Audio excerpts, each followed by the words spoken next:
Previously on Ready to Die. Even when it came to start with this, there was one time where they simply asked this dude, when did you meet Young Thug? And he was like, before I went to jail.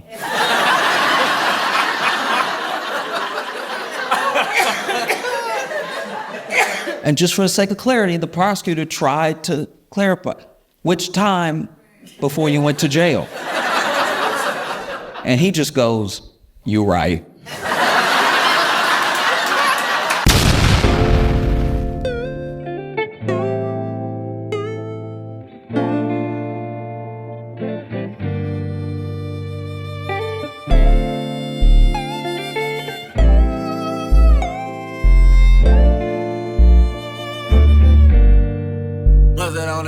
Keep living on that beach like, call me fresh out the shower when you on FaceTime. Peace signs to my dogs on the nosebleed game. Oh, you can't act like you don't know me. On Monday I'm ghetto, Tuesday I'm ghetto, Wednesday I'm rich, and Thursday I'm ghetto. You can take my body, but my soul in the ghetto. And I never settle, cause I'm out the ghetto. On Friday I'm ghetto, on Saturday I'm ghetto, on Sunday I'm blessed, and back to the ghetto. So take my body, but my soul in the ghetto. No, I never settled, cause I'm out the ghetto. Him live. Please put your hands together for Josh Johnson.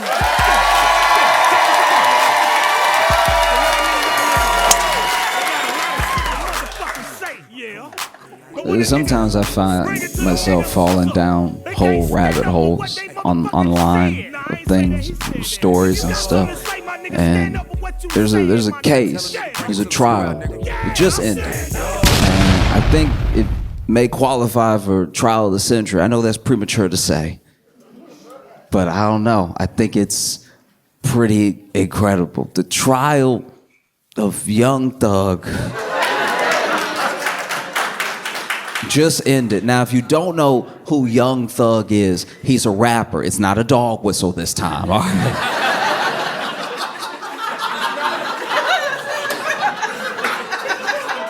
Young Thug is a rapper that was on trial in Fulton County in Georgia, right? Basically, the state's case, what they were alleging was that he took all of the money that he made from music and he funneled it through and to a gang called YSL, a gang that he was supposedly the leader of, right? And that's the state's case. And the judge in the case looked exhausted. I've never seen a judge act like this before. Every time the court camera cut to her, her head was in her hands. I'm not gonna act like I know the law, okay? My understanding of the law sort of begins and ends with Law and Order SVU, all right? So I know you can sustain, and you can object. I've never heard a judge be like, you can't do that. She said it a lot. And now the prosecution in the case, the prosecutor had given out a lot of plea deals. Ton of plea deals. More plea deals than I thought you could give out. I didn't have a number in my head, but this felt like an egregious amount of plea deals. It just felt like she was going to the hood like, you get a plea deal, you get a plea deal, you get a plea deal, you get a plea. She was basically giving a plea deal to everybody in Georgia but Young Thug, right? And she was giving these plea deals in return for their cooperation, their testimony that she would use to piece by piece paint the bigger picture that the state was alleging that Young Thug's the leader of YSL. Everything they do is by his direction. All his money goes through and to them, right? And the only problem is the prosecutor in this case gave plea deals to some of the least helpful people in human history, all right? I've never seen people less helpful than this. It was astoundingly unhelpful. I was helping my friend move one time. And he and I had to move a pool table, just us, downstairs. And our third friend was there at the bottom of the stairs just watching. And even he was more helpful than anyone that the prosecutor gave a plea deal to in this case. At least he could be like, watch your step, something. I'm gonna tell you about some of the testimony. I'm gonna need you to be patient with me because a lot of a lot of the dudes testified in this trial are going by their rapper name and they haven't made it yet. So I don't know. I don't know why it's spelled like that. I don't know how to pronounce it. Just, I'm gonna say he for short, all right? There's one dude that was on the stand, right? And prosecutor asked him a very specific question, a very specific reason. She goes, did Young Thug have an issue with Rich Homie Quan bringing his friend to the party, right? Now, Rich Homie Quan is also a rapper who has sadly passed away. But his friend, to the best of my knowledge, allegedly, is a gang member, right? This whole question is to paint Young Thug as a leader of a gang. That's why he would have a problem with a different gang member coming to his party, right? So the prosecutor asked, did Young Thug have an issue with Rich Homie Quan bringing his friend to the party? And then this guy on the stand goes, Thug,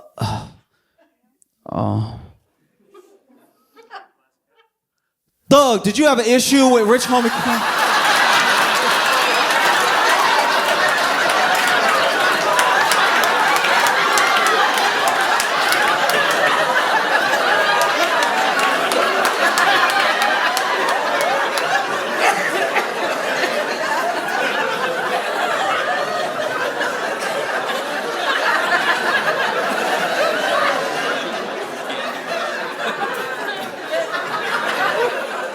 Never in the history of court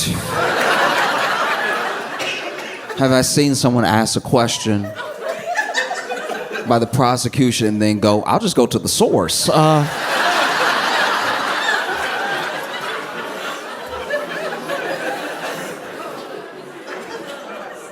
so then the prosecutor goes, no, I'm asking you. Did Young Thug have an issue with Rich Homie Quan bringing his friend to the party, all right? And then this guy goes, I'm not Young Thug, so I don't know.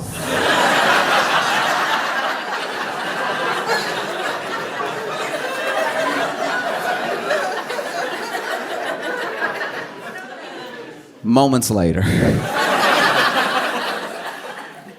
prosecutors are asking question after question after question, all alleging the same thing, all to the same end, right? And this dude, he's not being combative. He's not even being rude. He's just not being helpful.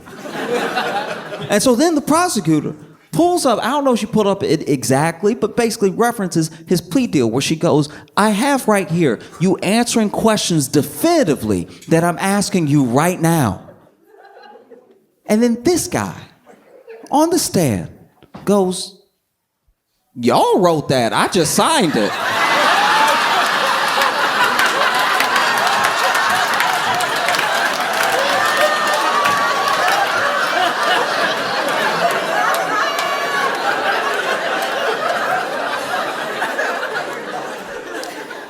Never in the history of court,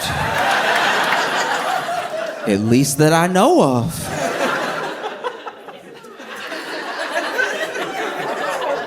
and it's like, you know, the internet especially was of two minds, because it was like people could not decide if these were like some of the dumbest people who had ever lived or legal masterminds.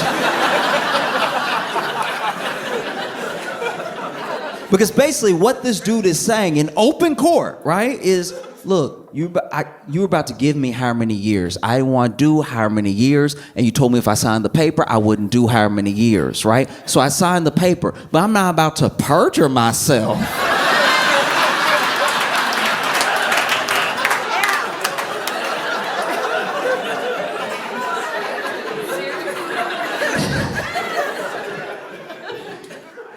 Oh. This dude was supposed to be on the stand for 3 hours. 3 days later.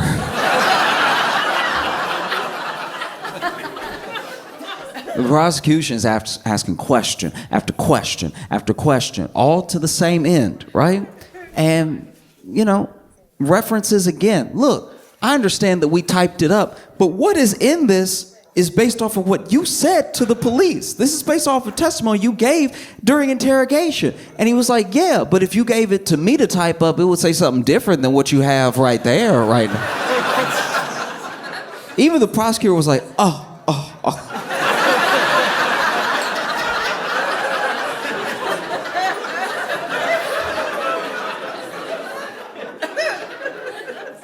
question after question after question after question. And finally, this dude, he doesn't snap exactly. He doesn't lose it, right? I think he just gets exhausted. And finally he says, look, I'll tell you what I told the police. I'll say anything. Like,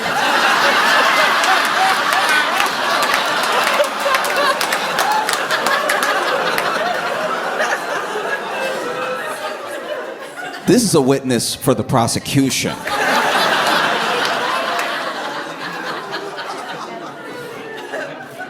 It's absolutely insane. The whole case is insane because you even look at the fact that the case had 3 different judges.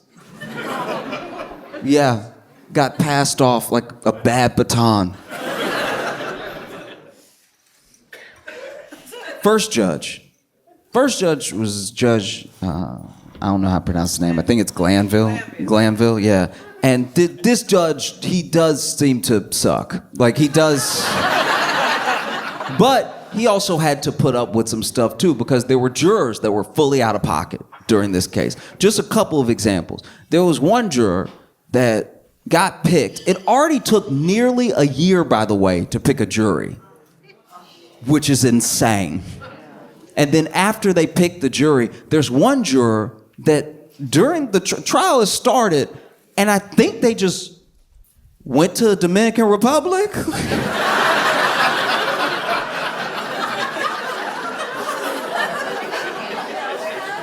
Deputies got sent to their house, were knocking on the door, everything, and then they got back, and they had to appear in court, and the judge was like, you have jury duty, you have to be here to be on the jury.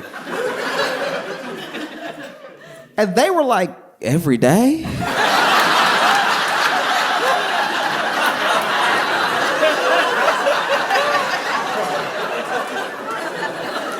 That sounds wildly inconvenient.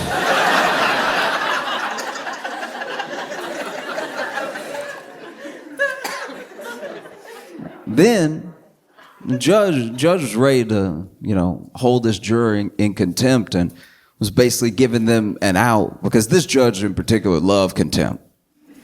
He had a lot of contempt. The entire trial full of contempt. And gave the juror a way out. He was like, look,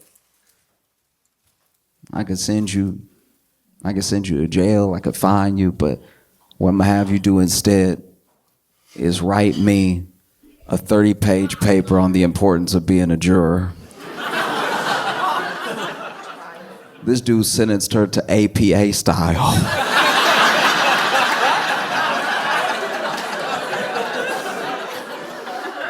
He sentenced her to citing sources. You couldn't see his face in the moment, but even Thug was like, damn.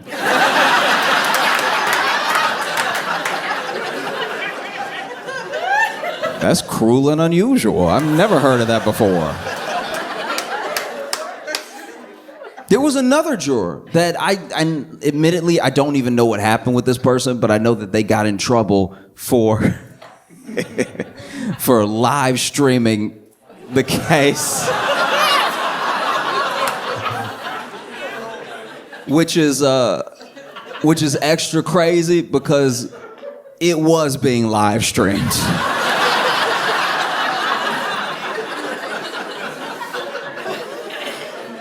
Like, if you had been watching at home, you would just see them sitting with the jury like...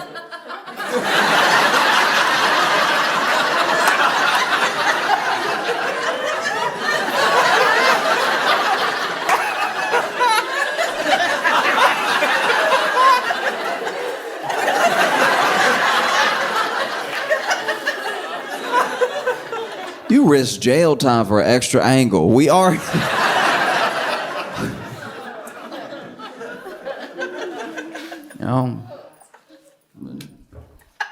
Judge Glanville, oof. There was a lot of plea deals being given out the entire case, like I said before.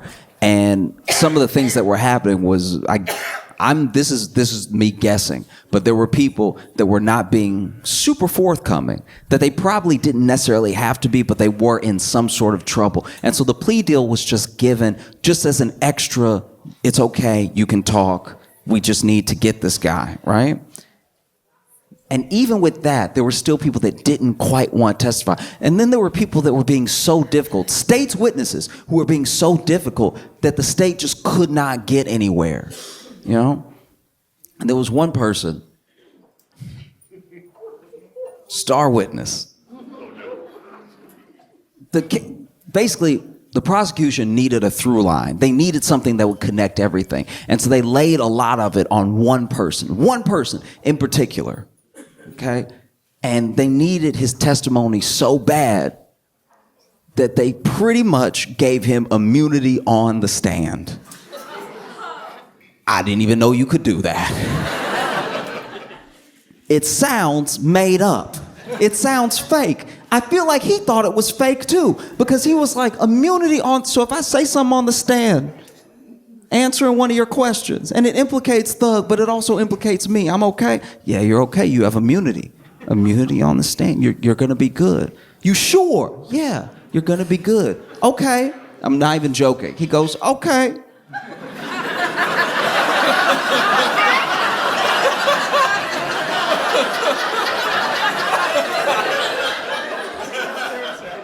Okay, but what if it's federal?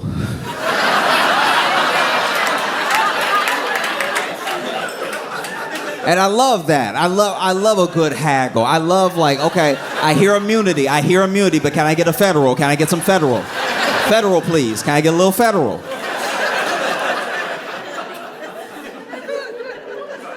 Oh, it's beautiful. This dude gets all the stab, and you can tell he doesn't trust it. You can tell he's like, nah, they're up to something.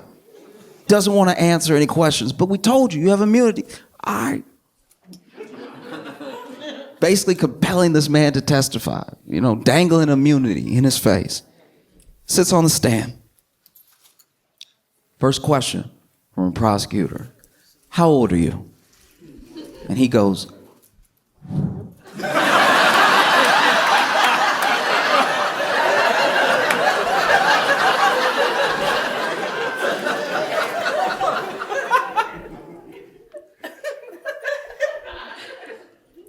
grown.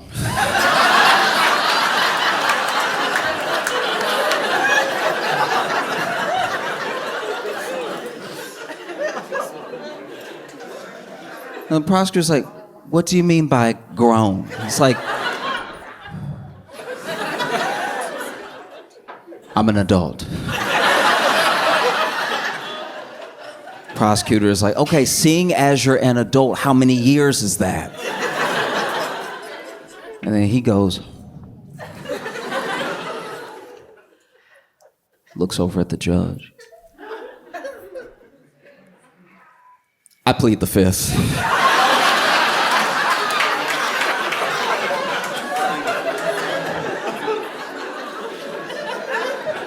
Truly incredible work. Truly phenomenal, you know? They would be asking him lots of questions, you know? Question after question. And it was getting frustrating for the prosecution. It was getting frustrating for the judge because, look,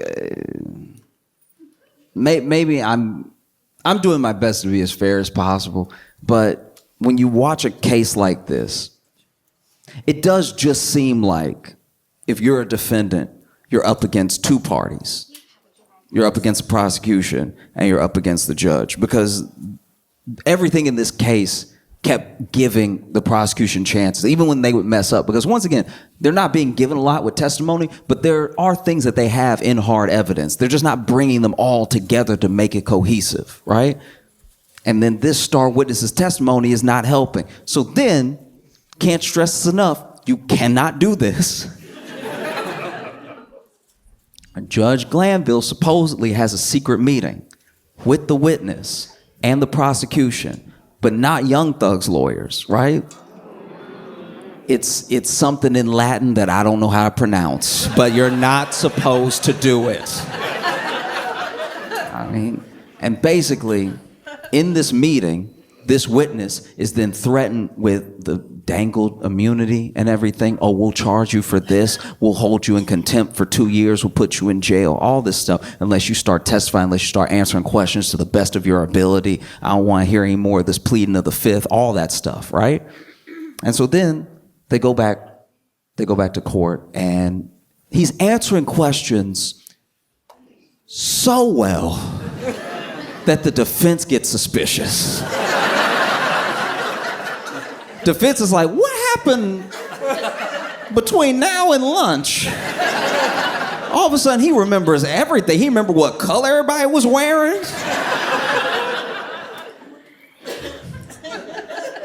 And then it comes to the defense lawyer's attention that there was this secret meeting. And so he addresses it in court, in front of the judge, to the judge.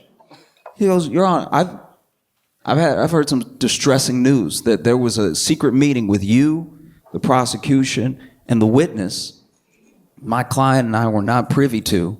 I don't know what was discussed. You know, this person's acting different now. Like, what is this? And the judge, instead of denying it, instead of being like, that's a horrible accusation, that's not true at all, the judge goes, who told you that?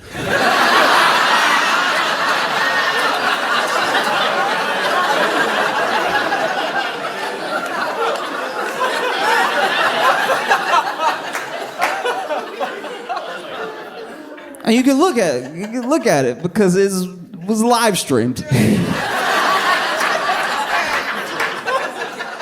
You can look, who told you that? And he's like, Your Honor, don't worry about who told me that. That's the least of my concern, is who told me that. The meeting is my concern. He's like, no, I need to know. This is very distressing. I need to know who told you that. And he's like, Your Honor, it doesn't matter who told me that. Is that true? Like, did that happen? Who told you that? Who told you that? Who told you that? Who told you that? Over and over and over. And it's just wild that, like, in a RICO case involving supposed gang members, that the judge is like, who snitched?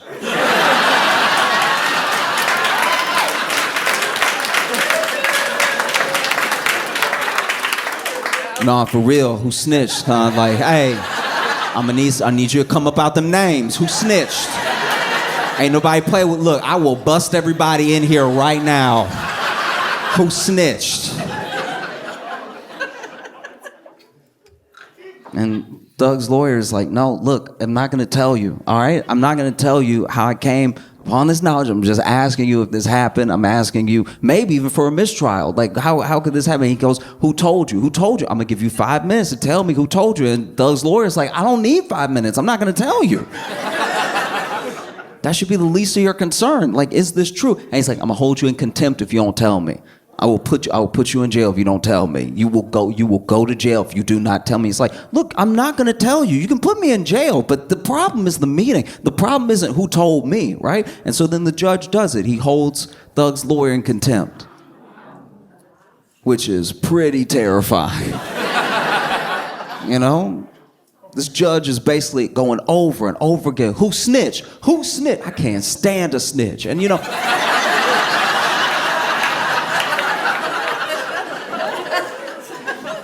And you couldn't see Thug's face in the moment, but he had to have been like, I know, right?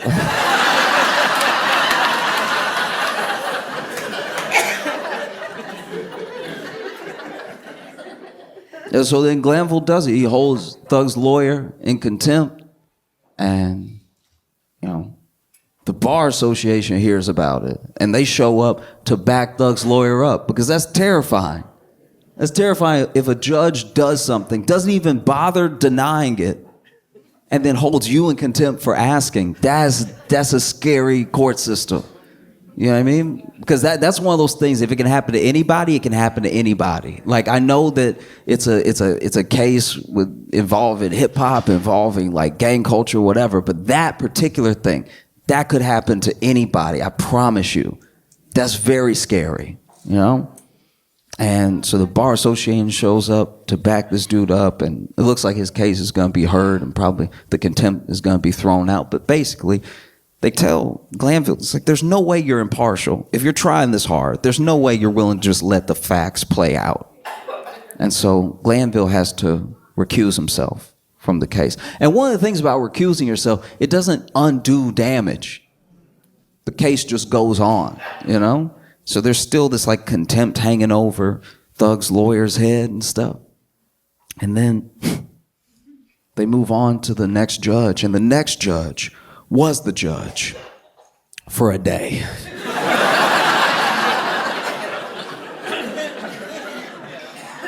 I'm not a judge, and I don't know how judges get cases and stuff. Apparently this case was just given to her randomly and everything, and then she got the case and she was immediately like, hey, y'all, I can't.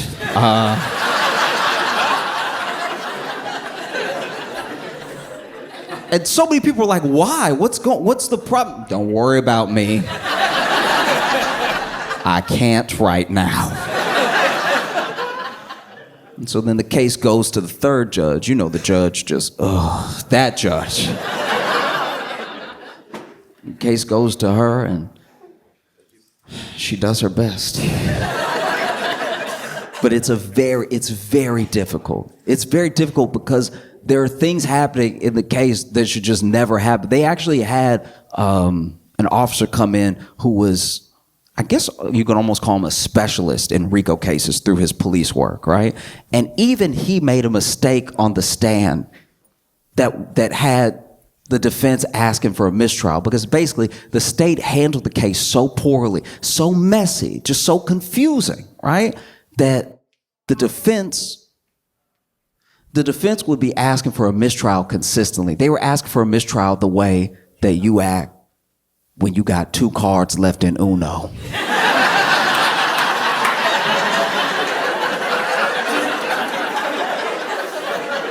Anybody do anything, you're like, oh.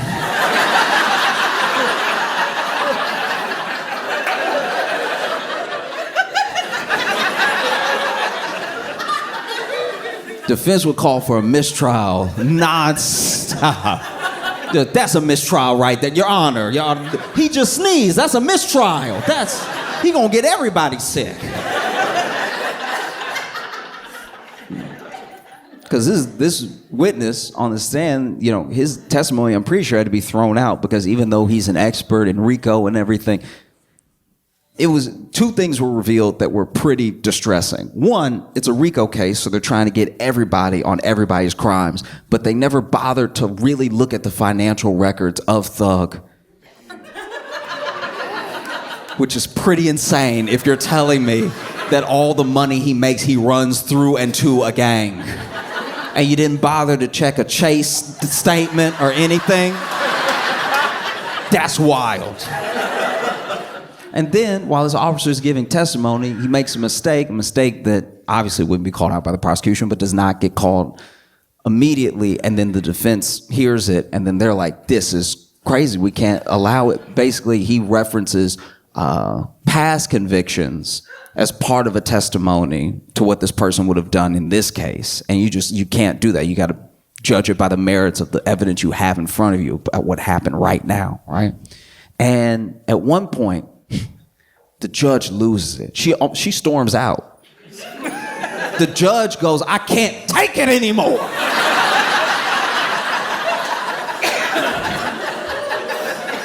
She hadn't even been the judge the whole time, but she was like, this is insanity.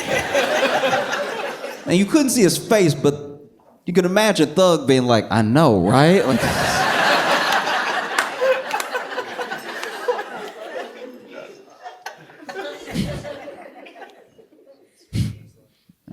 and so she almost grants a mistrial. You know, there's a mistrial with prejudice and mistrial without prejudice. Mistrial with prejudice is basically don't even bring it up again. Mistrial without prejudice is like, okay, you didn't make the best case, or something happened, or a bunch of jurors went to the Dominican Republic, so like, we can try it again later. And so, you know, the judge at one point, has had it with the prosecution and is giving like a full on. You just so rarely hear people talk to like this on a live stream that aren't on a Zoom call at home. Like this, she was just like, she was looking at the prosecution and she was at her wit's end and she was like, I don't know what to say to you. Like, I don't know, with the years of experience that you have, I don't know if you were willfully trying this case as badly as possible or if you were just so unorganized that you can't seem to string a coherent thought together on how two things are related. And we've heard testimony. There are people that don't show up. We're leaving at 4:25. Like, what is happening? And the whole time, prosecution is like, oh. You ever just take your talking to because you're like, yeah, it's pretty bad. Yeah, and like the prosecutor had the same nod that dudes have on the street when they getting yelled at on Valentine's Day. It's just like, just go ahead and nod. Accept that you've messed up. It was so bad. And it'd be thing after thing after thing, whether it was jurors, whether it was judges, whether it was just wild testimony. There were people so uncooperative, right? Like there was one point where they showed this guy a picture, right? And it's a picture of him and Thug and two other people. Apparently with the person, I don't know, I didn't see the picture, but apparently with the person who was murdered, right? Because that's one of the charges. There's drug trafficking, there's like gun running, there's all this stuff, but there's also a murder, right? And when it comes to the murder, that's one of the big ones because they're alleging that Thug paid for the getaway car, right? And so once again, not checking his financial record seems like an oversight.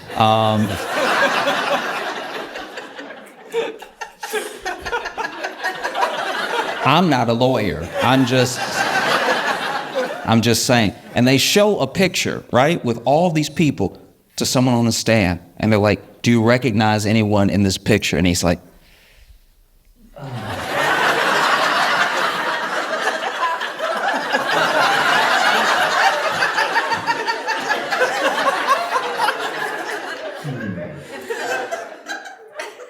I see me.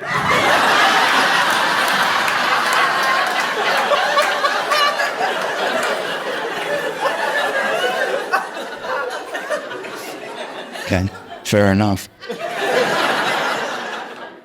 Even when it came to the star witness, there was one time where they simply asked this dude, when did you meet Young Thug? And he was like, before I went to jail.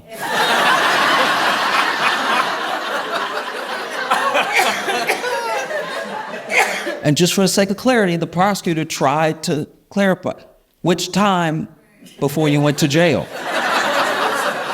And he just goes, you're right.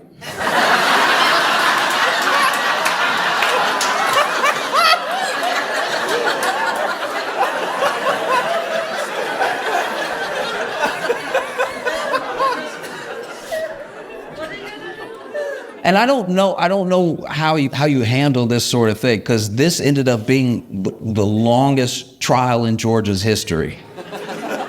Also one of the most expensive, if not the most expensive, because I guess plea deals cost a lot of money. And it gets so bad that every day defense is like, hey, mistrial's still an option. You want to hit it with no mistrial? You can flip mistrial. You know what I mean? But then, the prosecution would do something that would kind of warrant a little bit of a mistrial. Like there was even one point where they had someone on the stand read a caption from an Instagram post. And this caption had been poured over because basically through the hashtags, what a lot was being alleged. Because, you know, whenever there's letters, whenever there's numbers, it could have no meaning or it could have double meaning, or it could mean exactly what the prosecution wants it to mean. It could mean what the defense wants it to mean. And so they were arguing about this one picture over and over again before they would let the person just read it out loud to the jury, right? Because then I don't know if it's a gang, and I don't know if that was what the prosecution was alleging, but there was one point where the prosecutor was asking someone on the stand about a series of numbers, right? And a lot of people will sort of rep their area code. That's just a common thing throughout America, right? Exactly.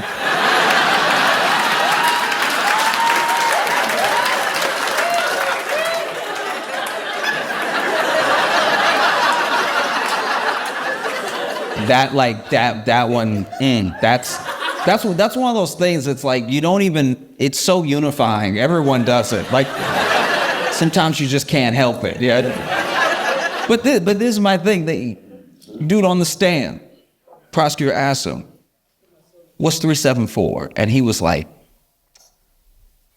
"Numbers."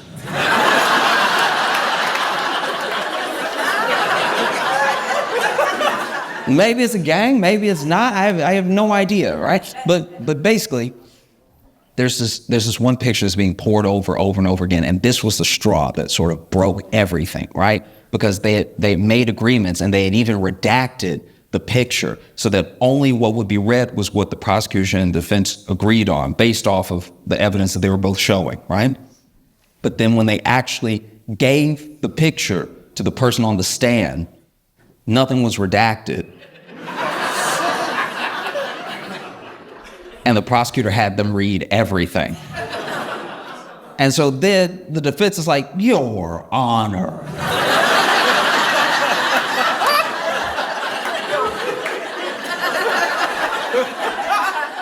I've never heard a lawyer have to like go "Your Honor," kind of like, "Mom," like.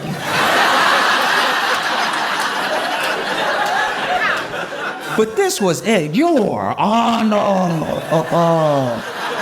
We just went over the thing. Why would Shaw?"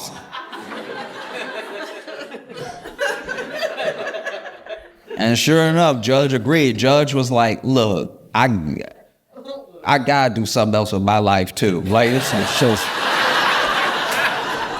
it can't just be this." And the judge said an interesting thing, and like I said, I know a little bit about the law, most of it, what not to do from this case. But the judge says something where she's like, I'm basically trying to salvage something here because I don't want an entire jury's 11 months to be wasted. I don't want, which to me is a little weird. Their time's already been wasted. Like, this is about seeing if someone did or didn't do something. You know? And so that statement was said, but then, you know, judge turns to the defense and goes, "I'm not gonna grant you a mistrial with prejudice, but would you like a mistrial without prejudice?" And defense was like, "Yup."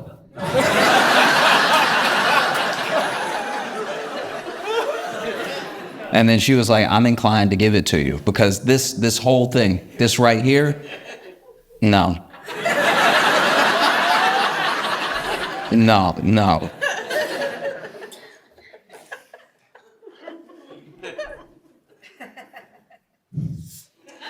And so then, you know, they get to plea dealing a bunch of people day after day after day. And then they actually go to Thug and they're like, "Look, you're facing like 25, 40 years for all the things that we are alleging, right? But we'll give you probation, right? We'll give you probation if you just admit that you are the leader of YSL, a gang where you take all the money and you funnel it through into the gang, and everything they do is at your direction. Like, if you'll just say that, probation, you'll be good to go, right? And then Thug says, no, I'm not just gonna accept. You came to me to make your case for you. You know what I mean? No. And that's a very, I don't know, to me, that's a very, like, brave thing. Like, I don't even fully understand all of the conditions around the sentence that he actually got, but that was what he was initially presented with. And he said no. And then the state said, okay, we're gonna make sure that you do 25 years. And that doesn't sit right with me. And it obviously didn't sit right with his defense attorney. His defense attorney brought it up when the judge was about to make a decision. Basically, he says, Your Honor, the state came to us and they said he could do probation if he signs this piece of paper, or he could do 25 years if he doesn't. And I'm just kind of curious why the state would allow someone that they're so sure is a racketeering, drug peddling murderer to go free with probation if they're sure, right? And that he'll do 25 years if he doesn't say what they're so sure of. And the judge was like, good point.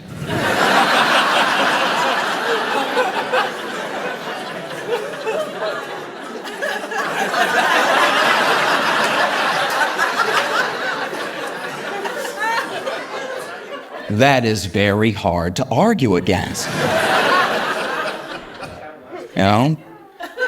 And then the judge granted Thug probation and, went home. And there are some people that are like, man, if he could have just stuck it out a little bit longer, seen the trial to its end, there's no way he would have been convicted. The defense was ruining the state, like, just at every turn. And it was mostly the state tripping over themselves, right?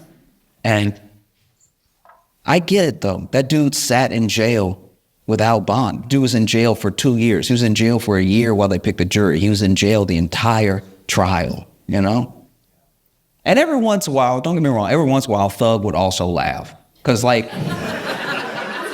he was facing a lot of time, but every once in a while, he'd also be like, how did we get here? This seems... Far be it for me to say, I'm just a rapper, but as far as the law goes...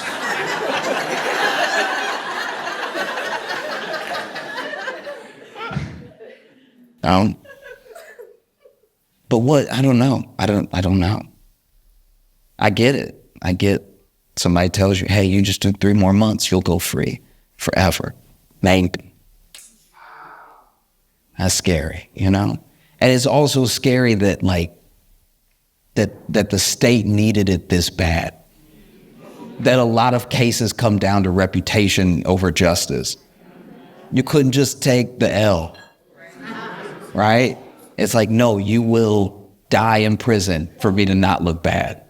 That's terrifying, And I know it feels like it can't happen.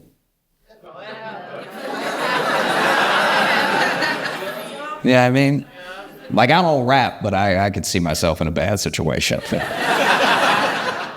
Because it kind of begs the question, did this person get away with a bunch of stuff? Or did the state just jam someone up for 2 years? Thanks.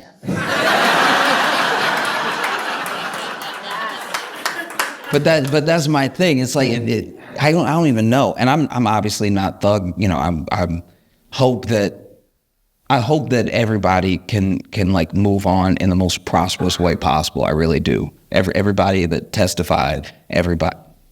I wish the best for everyone, I really do. I just can't seem to think. There's a level of peace you have to attain that I don't know if I have. Because if someone accused me of being this like drug running, murderer, this horrible person, like this that did all these things, and they were willing to put me in jail forever with a bad case that they didn't have enough evidence for, and then they were just like, you can go if you just sign it.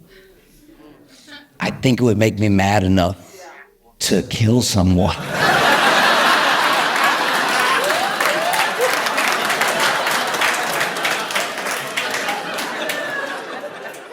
but that's just me. Give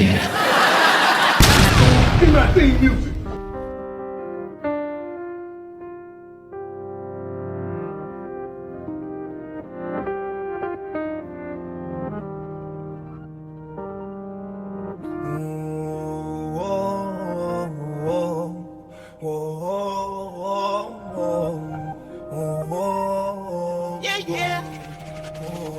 Jeffrey the Great, let's go. Rich bastard bitch talking, I'm a pimp smacker. Mr. Tell a story in the booth, that boy a big capper. Get up out your feelings, boy, you crying like that bitch matter. If I buy the whole story, yeah, thug rich bastard. This a classic Metro booming on the beat, boy. Let me open shop it booming in a week, boy. Real MVP, be stupid if she leave, boy. I'd rather take an L than lose without my team, boy.